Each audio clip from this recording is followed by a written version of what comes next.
நமக்கு அழகே இந்த முடிதான்னு சொல்லிட்டு ஃபீல் பண்ண வேண்டிய ஸ்டேஜ் வரப்பவே மொத்த முடியும் கொட்டிடுச்சு. ஹேர் கேர் பண்ணலாம்னு நினைக்கிறப்போ, கேர் பண்ணா அதிகமான ஹேர் லாஸ் ஆகுது. ஸோ எப்படி என்னோட ஹேரை கேர் பண்ணிக்கிறதுன்னு தெரியலன்னு சொல்லிட்டு, என்ன மாரியே நீங்க ஃபீல் பண்ணிட்டு இருக்கீங்களா?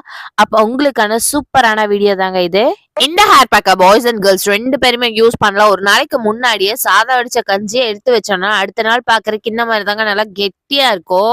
இது எப்பேற்பட்ட ஹேர் ஃபாலா இருந்தாலும் உடனடியா ஸ்டாப் பண்ணி கொடுக்கும். இது கூடவே ஒரே ஒரு முட்டையோட வெள்ளைக்கரு மட்டும் நம்ம சேர்த்து எடுத்துக்கலாம். இனி ஒரு முக்கியமான இன்கிரீடியன்ட் ஃபிஷ் ஆயில் தாங்க சேர்த்துக்கிறேன். இதுல ஒமேகா 3 ஃபேட்டி ஆசிட் இருக்கு. இது ஹேரோட growth நல்லா பூஸ்ட் பண்ணி கொடுக்கும். நீங்க ரெகுலரா என்ன ஆயில் யூஸ் பண்ணிட்டு இருக்கீங்களோ அந்த ஆயில் இதுக்குள்ள கொஞ்சமா ஆட் பண்ணி நல்லா மிக்ஸ் பண்ணிக்கோங்க. இந்த ஹேர் பேக் ட்ரை ஹேர்லாம் நம்ம அப்ளை பண்ணக்கூடாது. ஆயில் அப்ளை பண்ணதுக்கு அப்புறமா இந்த மாதிரியான ஹேர் பேக்ஸ் எல்லாம் யூஸ் பண்ணுங்க.